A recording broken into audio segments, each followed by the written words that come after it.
Welcome to T21Mom. Hi friends, it's Mary and this is episode 99 of the T21Mom podcast.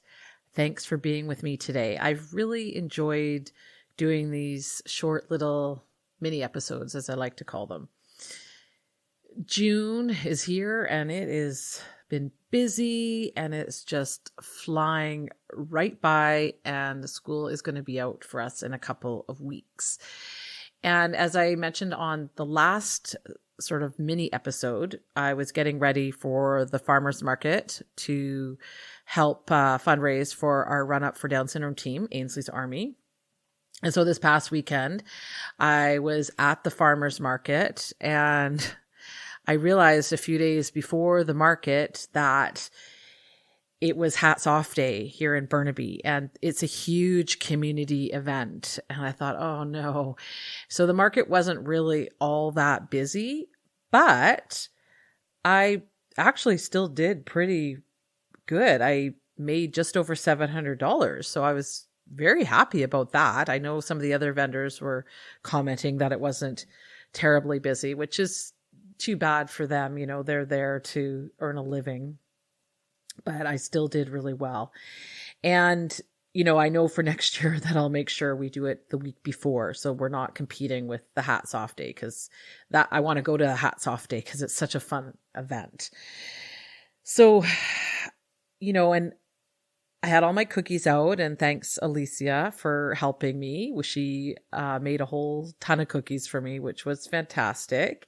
And one woman came by and she got some cookies and told me my display was much nicer and more inviting than the other cookier that was also at the market. So that was really nice to hear. I don't have one of those fancy, you know, plexiglass things that everyone has at the market. You know, I only do this once a year. So I was able to get a bunch of cake covers from our Buy Nothing group on Facebook that people lent me. So that was really fantastic. So I was able to display everything, and they were still, you know, safe from, you know, kids grabbing the cookies, because that's happened to me a couple times. But yeah, it went really well. So I was really happy, and the weather was fantastic. And then the next day was our Run Up for Down Syndrome event. And my friend Mary, and we call her Mary too, we used to live in the same building. She came down and stayed with us for the weekend, and she was a big help at the Run Up for Down Syndrome because she managed the table along with my sister-in-law, Kay. And I was expecting to be situated right next to Starbucks. Usually we almost shared a tent in previous years. And then I go and I see this table, but it's a couple over from the Starbucks tent. And I was a little upset. I mean, I go to all this effort to make all these cookies to fundraise for the Run Up. And I find out that actually Starbucks, which I thought was sort of a little crazy because I think it was just volunteers, that they requested not to be in the, like, next to me because, quote unquote, my cookies are much better than theirs. So that was sort of our little mantra all day, is our cookies are better than Starbucks, or my cookies are better than Starbucks. So, but anyways, it was such a fun event. The weather was fantastic. You know, all my family came out except my oldest brother, because he had to work. And pretty much all of my cookies went, and I ended up making, I think it was about $368. So I was really, really happy about that. And the route for the 5K and the 1.5K walk, which is what Ainsley, Dennis, and I did, it was a little bit different this year. It was all in the trails, it was awesome. And they had really great signage this year, because last year, unfortunately, there were some young kids in the trails, and the arrows were pointed the wrong way. And, you know, a few people did, well, no, I think more than a few people did more than the 5K run. And my poor nephew, Aiden, who went to do the walk, ended up walking, I think, 7K last year. My brother had to go back in and find him. But anyways, it was a great event, you know, and my nephew Sean, he won the kids 5K again for the second year. And then my brother, his dad, said, I didn't know there was a prize for the run. I said, well, you better get to it for next year because, keep up the Cardle legacy here because they're all runners. And he got some pretty good prizes. And my other brother, he actually also won a prize in the raffle. He won a pizza oven, which when I saw all the prizes, I thought, oh, that would be a pretty good prize. And so my original goal for fundraising was $1,500, and I easily surpassed that. And so I increased it to $2,500, and I also surpassed that. So I was just really stoked. I was so happy. I made, I think, just over $1,100 in cookies in the 2 days. And, it's a lot of work, but I really love doing it. It just fills my heart. It just makes me so happy. And that people, know me for my cookies. A friend, Craig, last year, he came near the end of the run and he kind of didn't get very many cookies. So he got in there right. I was still setting up. I said, you got to give me 5 minutes. And he came back and he filled a bag full of cookies. So that was awesome. It was just a really fun day. It was, I love seeing everybody and I love doing the walk, and Ainsley did so awesome. She walked the whole way. She resisted a few times, but she never really stopped or sat down. So, every year she gets a little bit better. So I'm really proud of her for doing that, and she's getting stronger. And, I do try to get out and walk with her a bit so that this helps her when we do the walk. And, she did really awesome. So I am really proud of her. And then this past weekend, it was the Boat for Hope. And it turned out it was the 25th anniversary. And I think we've been going, I think this was our 5th or 6th year. I went the first year Ainsley was a baby.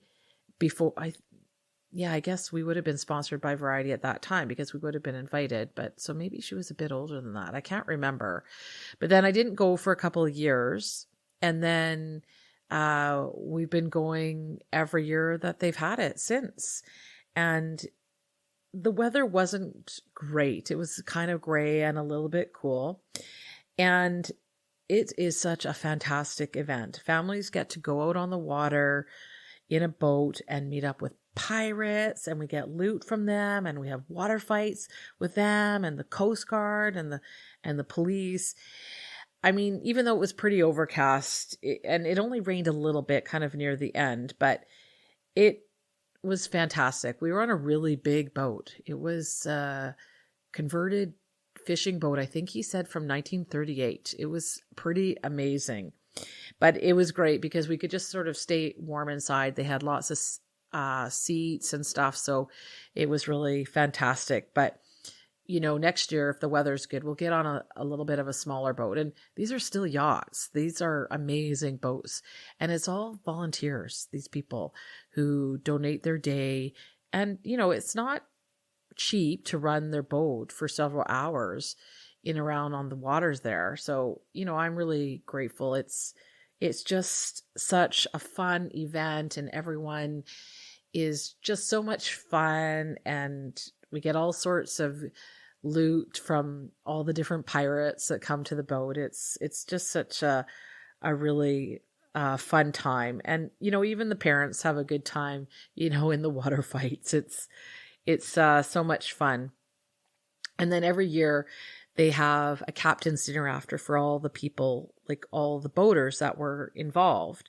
And a few years ago, I was asked to speak at the dinner. And I talked about the impact that Variety has had, not only on Ainsley, but me as well. They have done so much for her. I've received grants for Ainsley's speech therapy, her swim physio. They provide some top-up payments for her occupational therapy as well, because I have that covered through another program. And they also gifted us a special adaptive bike for Ainsley. Like, I was just amazed when they gifted us that bike. And, after I finished talking, I was heading back to my table, which was right there by the podium, and the MC told me to look up. And when I looked up, every person in the room was standing. It was such an amazing feeling, and so many people came up to me after and thanked me and commented on my talk that I had given, and it just really made me feel just like, wow, this is amazing that I had this impact on all these people. And I'll never forget that. It was truly sort of one of those moments, in your life that you won't forget. And, I am just so grateful for everything that Variety has done for us. They are truly an amazing organization. They're a global organization, so check to see if there is one in your area, as they might be able to assist you with either some equipment or, some therapies, even hearing aids. One of the kids on our boat yesterday, he'd been gifted some hearing aids by Variety, because we know that those are not inexpensive. They are very expensive. Ainsley has hearing aids, and I think each one is $1,100. So that's a lot of money. And, even though it was a little bit of a gray day, it was still so much fun. And they have a little, kind of like a carnival, I guess you could say, after, where, there's hot dogs and pop and chips, and there's a kid's band was playing. They were actually pretty good. And it was just great. And, we went on the boat with my friend Bobby and her daughter, Michaela. She doesn't have Down syndrome. She has a very rare condition, but it was really nice to see her, because we haven't seen each other in a little while. And just, the kids had a great time. It was so much fun. And Sunday was so much better. I wish that was the day of the Boat for Hope, but we had a great day. And, Ainsley got into her little pool for a little bit, but she's just on her iPad so much. And I have huge guilt about that. I'm trying to just get things done. And, there she is on her iPad, and, she gets mad when it dies, and, we got to wait for it to charge, because, it doesn't charge in 5 seconds.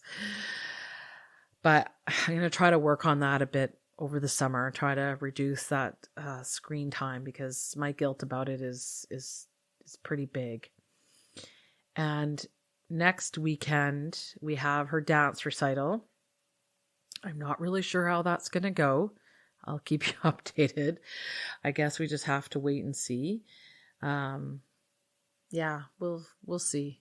She likes dance, so I think I'll continue her in it for now, and to see how it goes. And, it is a little bit of a drive there. It's like almost an hour to get there. I wish there was something a little bit closer, but, it is what it is, and she enjoys it. So for now, we'll keep going. And we have a few weeks left of Challenger baseball, and, she's getting really good at throwing the ball and just, participating more, which I really love to see. And they have a jamboree at the end of June, where all the Challenger teams from across the Lower Mainland go. And it's supposed to be a lot of fun. So I'm really looking forward to that. So stay tuned. I'll keep you updated on that. And then the last couple weeks, Ainsley has been going swimming with her class from school. And her aide at daycare was so wonderful. And she actually volunteered to go with Ainsley in the water to go swimming, because I'm not really comfortable. Like, even though she can swim, not really comfortable with her being in a pool by herself without some kind of support. And she is just loving it. And her teacher even commented about it. It's like, I guess they were sort of surprised. They weren't really sure what to expect and how she would be in the water. But her teacher even said she's like a water baby, which is so true. And I'm so grateful for Shivetta. That's her aide at daycare, who's just lovely. And, you know, I never even asked her. She just volunteered and said, I'll do it. And I go, great. You know, because that saves me from doing it. And also there was a day where like I was at work, so I wouldn't have been able to go anyways. And so it allows her to participate because I couldn't really expect her EA to take her into the water. So it's great that Shivetta was able to do that, and she's loving it. So, and then school's out in a couple of weeks, and the school year, it's been okay. But as I've mentioned, we've had some real challenging behaviors with Ainsley. We've had a lot of hitting. The hair pulling has reemerged, unfortunately. So I'm not going to be surprised if we end up getting another new EA again for next year, which has been really hard, I think, for Ainsley. You know, the last 2 years she's had different EAs. There's the lack of consistency. I would love to get our old EA Ronnie back. You know, no disrespect to the other EAs, but Ronnie just, I mean, she was with her for, 4 years, and she gets her, and she doesn't put up with the behaviors. I mean, I'm not saying that her current EA does. I know it's been really challenging, but I'm kind of curious if Ainsley would be that way with Ronnie. And I don't know. It's been a bit frustrating. So, we'll see how that all plays out. And I have the last week of June off, which is kind of nice. And I think it'll just be a good time to sort of get ready for summer. We're hoping to go away for a week in July and, maybe do a few things around here. Like there's a few places that I want to go to, like locally, that I think we can do on the weekends and stuff. It's, because we continue our therapies throughout the summer. I know a lot of people don't, but I'm always worried that we won't be able to get into the same time slot. So we've always carried on with them throughout the summer. But I also think it's good for Ainsley to have the routine. So we don't have a huge amount in the way of plans for the summer, but we'll just sort of see how it goes. So do you have plans? Let me know. I'd love to hear what your plans are for the summer. How does your rockin' kiddo travel? How does the change in routine affect your kid? All of that. I would love to hear about it. Ainsley is actually a pretty good travel buddy because we usually do a road trip and it's usually a good few hours, and she actually does pretty good. But let me know. I'd love to hear your travel stories, and you can reach me at a new email. It's T21mompodcast@gmail.com. Or you can also find me on Facebook at T21Mom. Or I'm also on Instagram and Twitter at Trisomy21Mama. Let me know how you deal with the change in routine and what your plans are for the summer. So thanks for listening to the T21Mom podcast. And I would love to get a message from you. And it would also really mean a lot if you can like and subscribe to the podcast on Apple and Spotify so we can be more searchable for others in the Down syndrome community, and leave a little review. And also please tell your friends about the T21Mom podcast, because word of mouth is a powerful thing. Keep on loving on your rockin' kiddos, and I'll see you next time.